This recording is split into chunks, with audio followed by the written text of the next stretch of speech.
The guards had my arms, and Rannoch had his hand already lifted for the signal, when the west wing doors opened behind us, and the whole hall forgot how to breathe. Cedric stood in the doorway, alive, upright, his face bared for the first time in a year to anyone who was not already sworn to keep his secret, and I watched 200 wolves who had spent that year believing their king too broken to be seen drop to their knees at the sight of him. "Release her," he said, and his voice did not shake at all, though I could see, even from across that hall, exactly what standing there in the open was costing him. I did not know yet whether we had proof enough to survive what came next. I only knew that whatever happened, I was done being the secret someone else got to decide the fate of.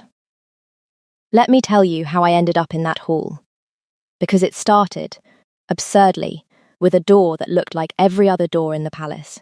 It was 3 days earlier, an ordinary Tuesday, and I was hauling a basket of laundry through a servants' corridor I had walked 100 times without incident, when I found the usual passage blocked by a fallen support beam the castle stewards had not yet cleared.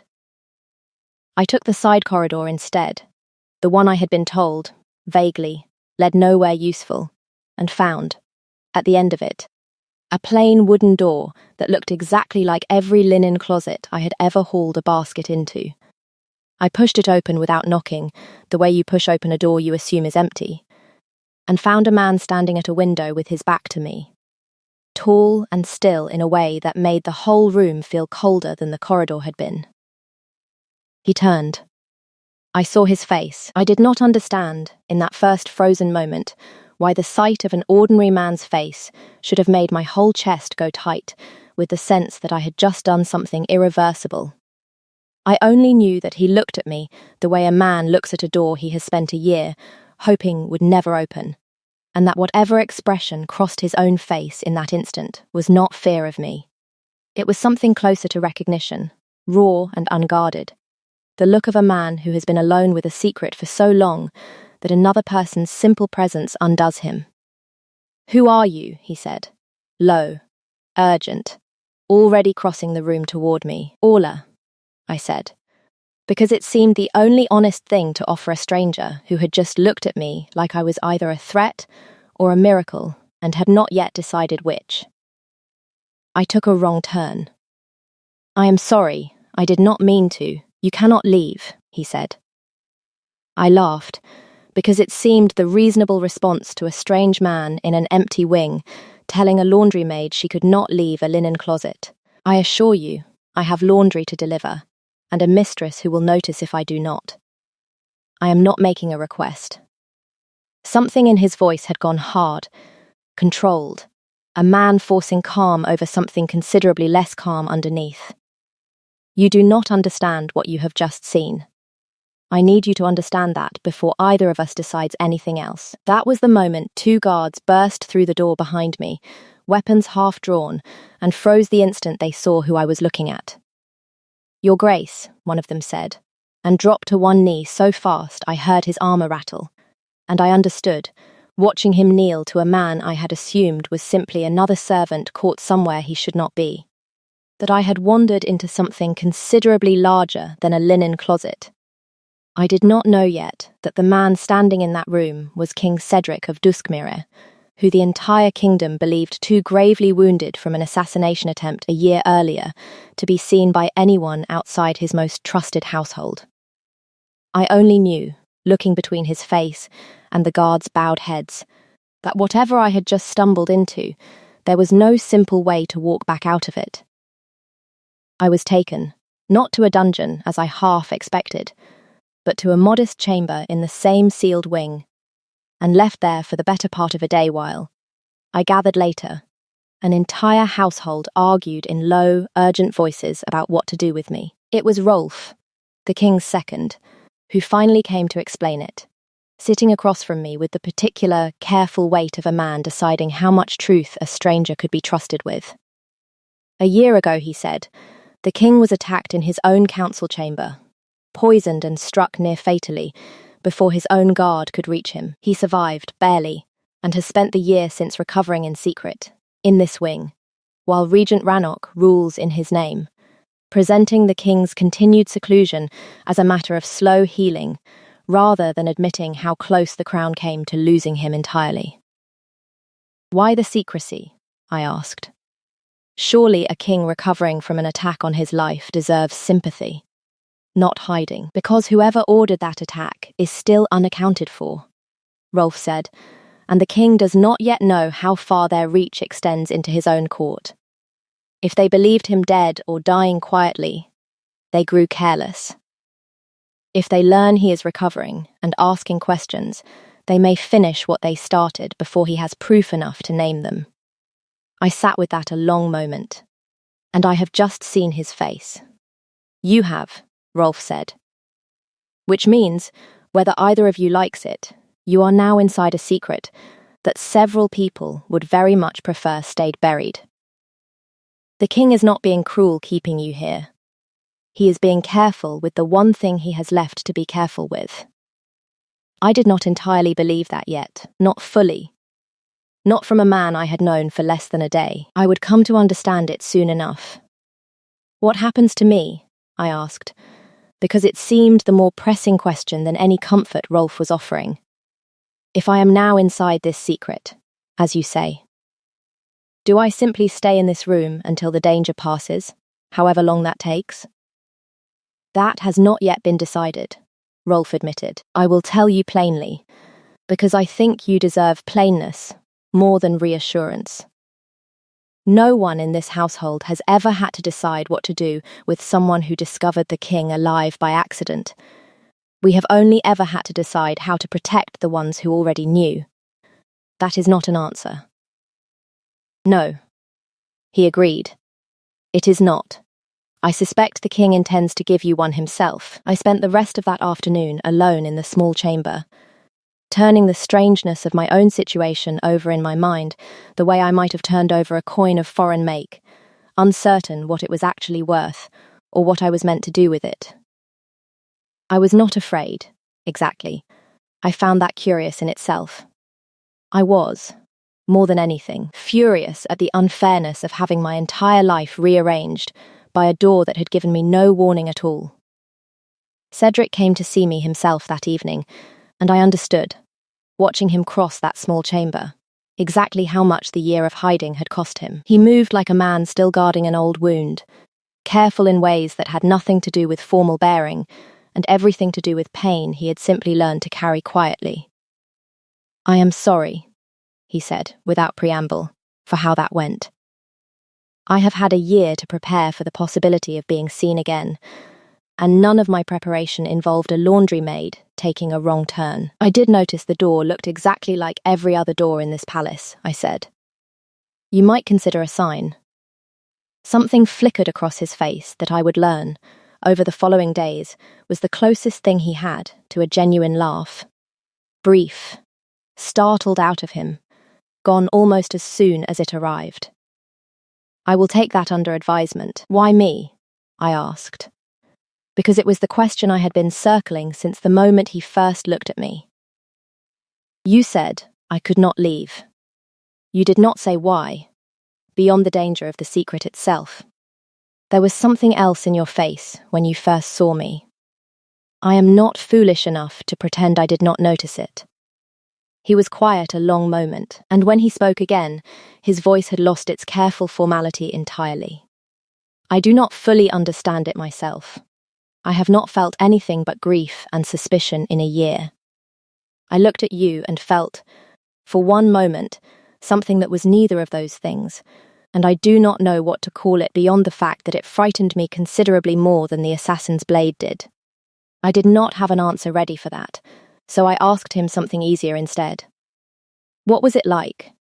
Before, being a king people were actually allowed to look at. Something in his face softened, remembering rather than guarding for once. Loud, exhausting, I complained about it constantly and did not appreciate, until it was taken from me, how much I had liked simply walking through my own halls and being seen doing it. A year in one sealed wing teaches you exactly how much of being alive depends on other people knowing you exist.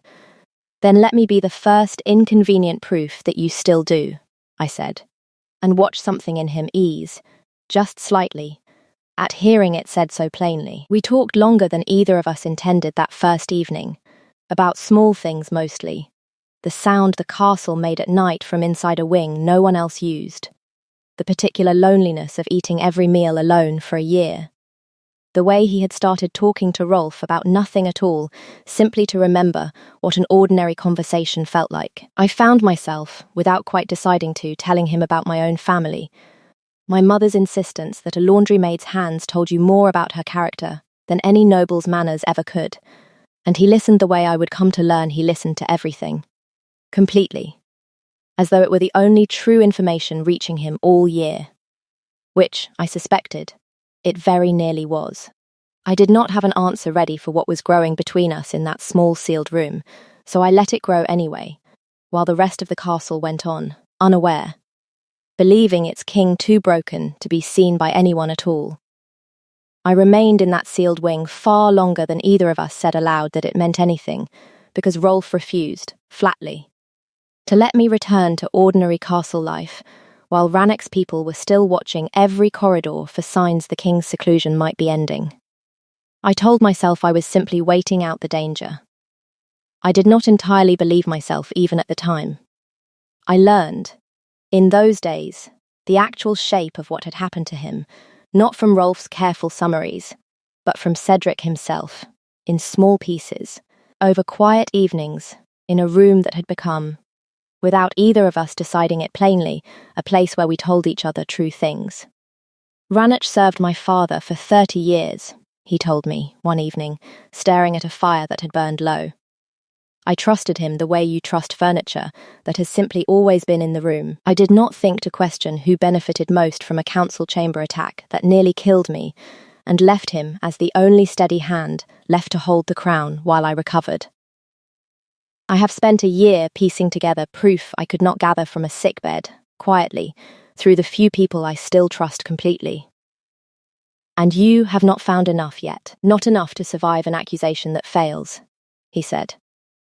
If I stand before my court and name him without airtight proof, and he survives the accusation, I will have handed him the very thing he has wanted all along. Grounds to declare me unfit to rule, and himself the steadier hand for the crown. How close are you? I asked. Close enough to know it exists somewhere in his own household's records, he said, and not close enough to have my hands on it. I have had Rolf combing what he can reach for months.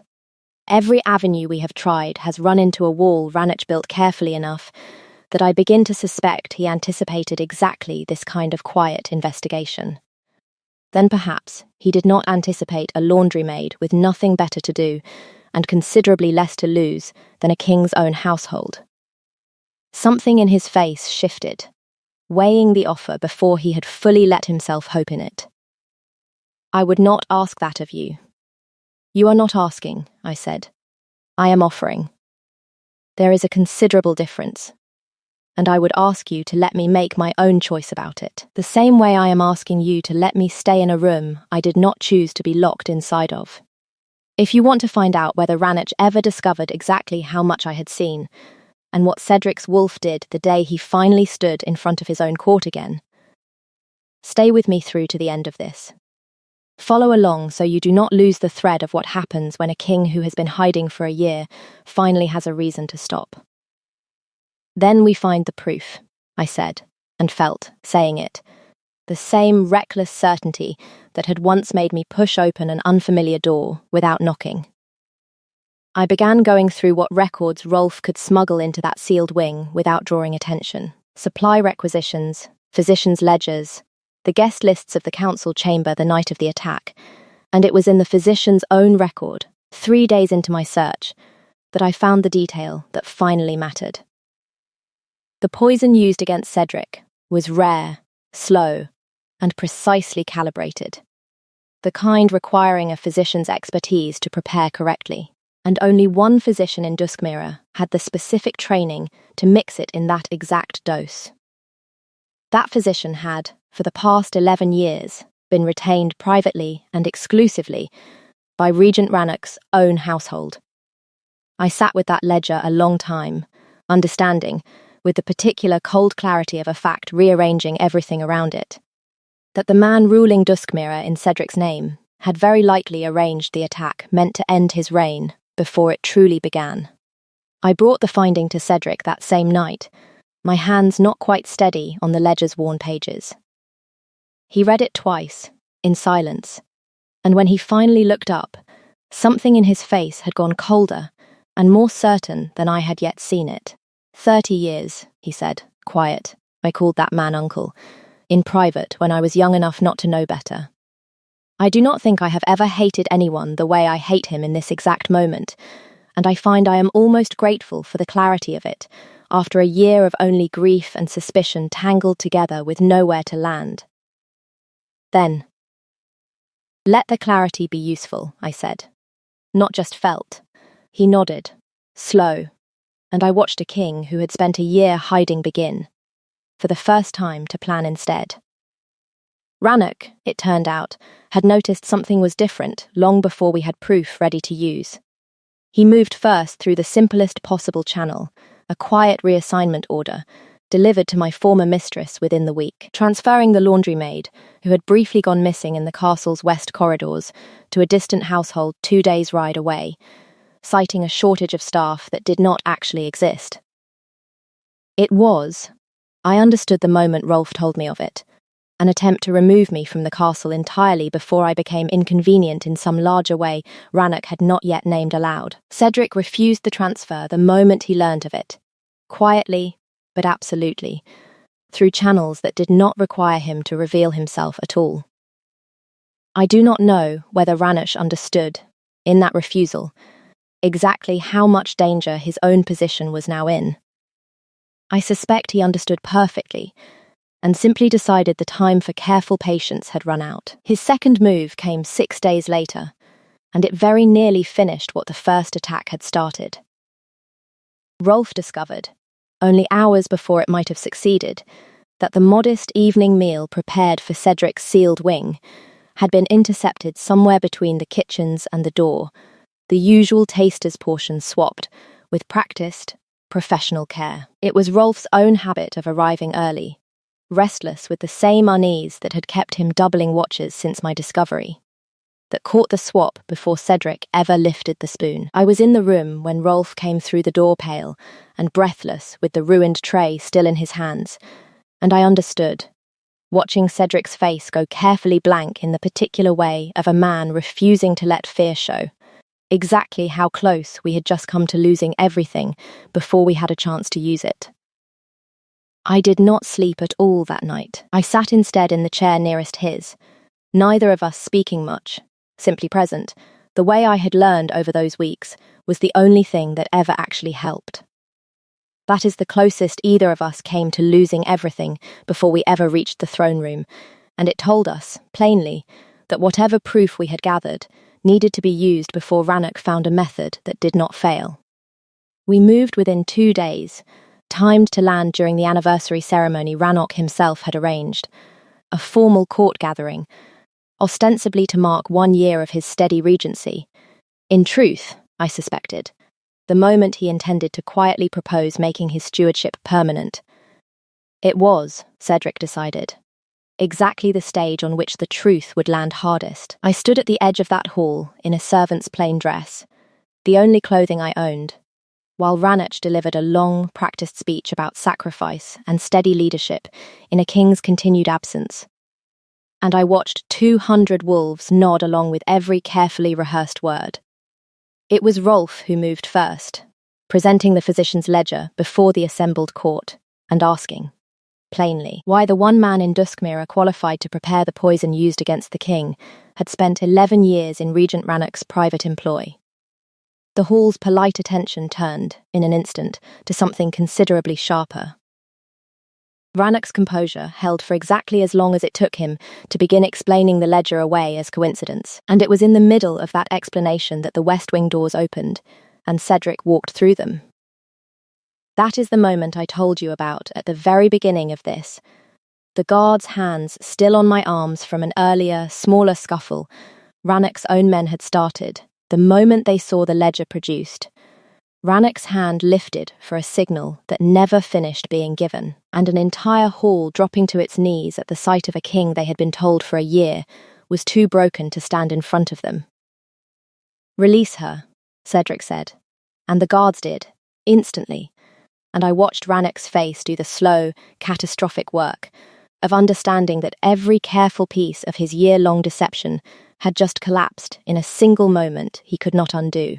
"I have had a year to gather what I needed," Cedric said, his voice carrying to the back wall, despite the visible cost of standing, exposed in front of so many people for the first time since the attack.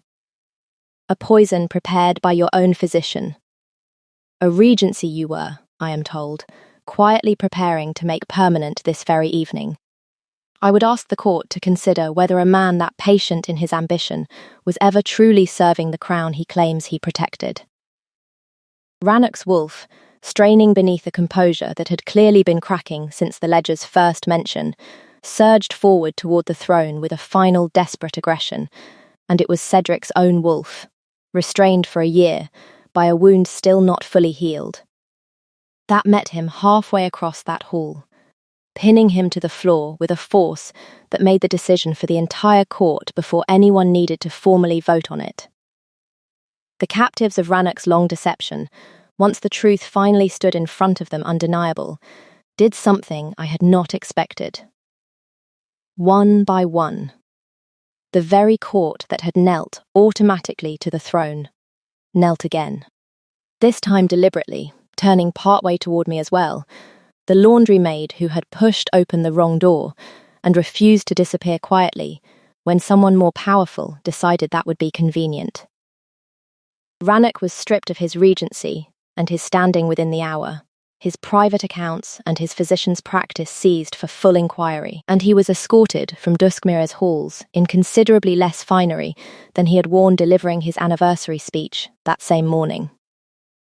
Cedric found me afterward in a quiet corridor outside that hall, still visibly unsteady from the effort of standing exposed for the first time in a year, holding the small brass key to the sealed west wing door that I had, without quite deciding to, kept in my apron pocket since the day everything changed.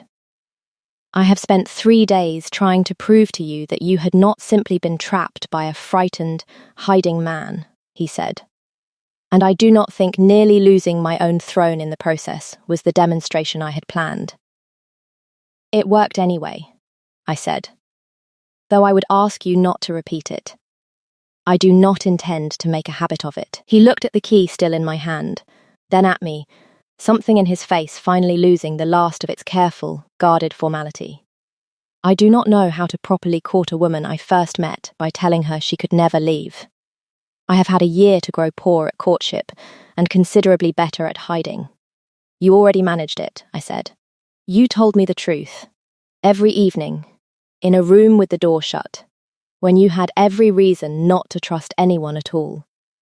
That is the only thing you ever needed to do."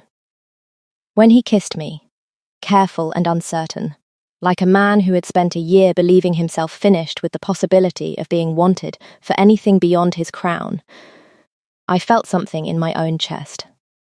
Some quiet wariness I had carried since the moment 2 guards first dropped to their knees in front of me, finally settle.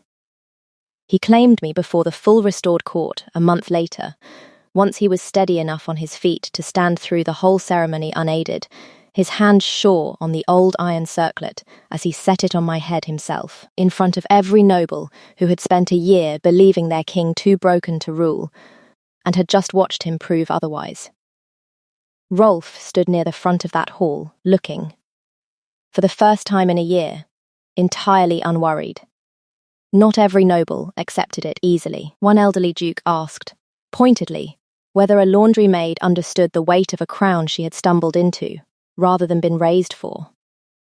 I answered him the way I had answered every doubt since the door first opened, plainly without apology, telling him that I had spent a year learning the weight of a king's secrets before I ever touched his crown, and that I suspected few in that hall could claim the same.